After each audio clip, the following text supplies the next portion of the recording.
Now, we turn to a heartbreaking story of two dogs who were abandoned in a ditch right in our backyard. The Sauk County Humane Society posted on their Facebook page last night about a dog who they believe was dumped in the woods, found in a garbage bag. Unfortunately, that dog did not survive. But there is good news. There is some light in the story. They were able to save another dog found roaming in the same area where they found the deceased dog.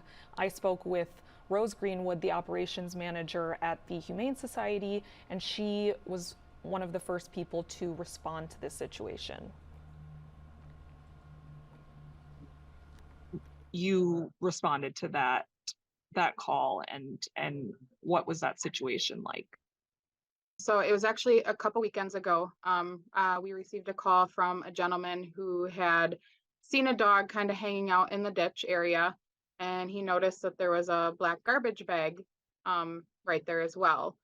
He decided to go and look in the garbage bag and found that there was a deceased dog. So he contacted us right away.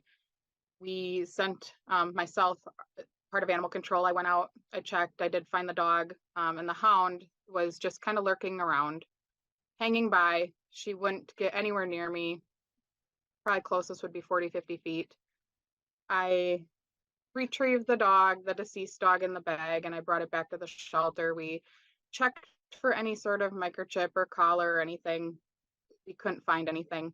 The only thing that I could tell on the dog was that it was some sort of a brindle small dog. But unfortunately, it was too far decomposed to really know anything else about the dog. Given that it was so cold out, I got our large dog trap. I went right back out. I set the trap up. I put blankets around it, put food and water, and I just kind of hung back. And she immediately approached the trap. So I was really hopeful that it wasn't going to take long to get her. And I drove down the road a ways. I sat there for a while, came back, and then I didn't see her again. So I decided to leave for the night, and then I let our on-call animal control that night to know, and they went out multiple times throughout the night, and then into the weekend, Saturday and Sunday, many times, checking the trap in hopes to find her. And then finally on Sunday night is when we actually got her. You posted the picture of this dog that you were eventually able to rescue. Can you tell us about her and how is she doing now? She's good. She's settling in. She's still very shy and timid. I think it's going to take her a little while to just kind of get people's trust back. Overall, she's in pretty good health. She did have a collar on, but no tags, no microchip. We didn't have a lost report. Given kind of how they were found with the deceased dog and her kind of staying in the same area, that's what led us to believe that they were most likely dumped. With the deceased dog, do you have any plans for or have you already done something with that dog? Are you planning to have a memorial or cremate the dog, or what are the plans? So we do hold on to it to give an owner a chance to step forward and claim it, just in case. I mean, you never know what happens in these situations. I mean, who's to say someone didn't steal the dog and do something to it and dump it? So we do hang on to the body for a little while to give an owner a chance to claim it. If no one does come forward, or if we're honestly not able to get any information about a possible owner that dumped, we will end up sending it for cremation. If we do get any information on who may have dumped these dogs, we will most certainly turn that over to the sheriff's department. The dog that you were able to luckily rescue, so she's in the shelter right now, and when will she be available to be adopted? She is currently up for adoption right now. You can find her on our website.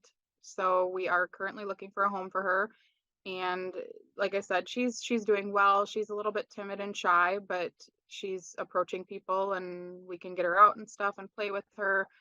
But she is up for adoption. Given a situation like this, if there are people out there who maybe are in an unfortunate situation where they don't feel like they're able to take care of a pet that they might have at home, what would you want to say to them as a humane society in the area? What would you want them to know about resources that are available? Absolutely. So, first off, we always want people to reach out to their local humane society, whether it be us or whatever county you live in. Always try reaching out to your local humane society first. That's what these shelters are here for, is to take in these unwanted animals for whatever reason. I mean, there's lots of different reasons that people surrender pets, but we just ask that you don't leave them on the side of the road. They can't fend for themselves. There's a lot of things that can happen to them, whether it be hit by car or the, someone shooting them or whatever. So always reach out to your local humane society first, and reach out to surrounding counties too, because there are times where we see a lot where other shelters will turn animals away because they're full for whatever reason. Us being a true open admission shelter, we take every animal that comes through our doors. We don't have surrender fees for people. We don't make people make appointments. They can always come to us. We're very much judgment free. We understand everyone has issues, situations that come up that for whatever reason they took on a pet that they maybe can't deal with. We're here. That's what a humane society is for. I think a lot of people, as we do head into the holidays and Christmas time, I think people probably don't think about the fact that animals are a lifetime commitment. And, you see a lot of social media posts about people gifting puppies as surprises. And what do you think people should know when it comes to making the commitment to adopting a pet? We definitely ask, do not give pets for gifts, because you don't necessarily know what that person's looking for. They might not have that connection with that pet. So absolutely do not give pets for gifts. Another thing is, these are, like you said, lifetime commitments. These dogs and puppies can live 10, 15 years. So if you're not willing to make that commitment, not just the time commitment, but the financial commitment as well, these animals have a lot of vet care. Things come up, surgeries come up. You have to be able to financially care for the pet. It's not just about giving them a home and love, it's also the financial part of it. So just make sure you're well prepared if you plan on moving in the next 5 to 10 years. It's hard to find a place right now that'll allow pets. So make sure that you are in a situation that you can take the pet with you. You can financially pay for it. If people, let's say someone's not in a situation where they are able to adopt a pet maybe right now, but they see a story like this and they think, I really want to help these animals who are in need, but I don't feel like I'm in a place where I can adopt. What would you say people can do? There's a couple different things that people can help with. The biggest thing is donating. Donating money, donating items. We have a wish list on our website that most humane societies do.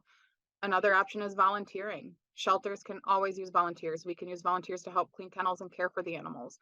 So if you want to get that pet fix, volunteer at your local shelter. Come in, you can walk the dogs, play with the cats.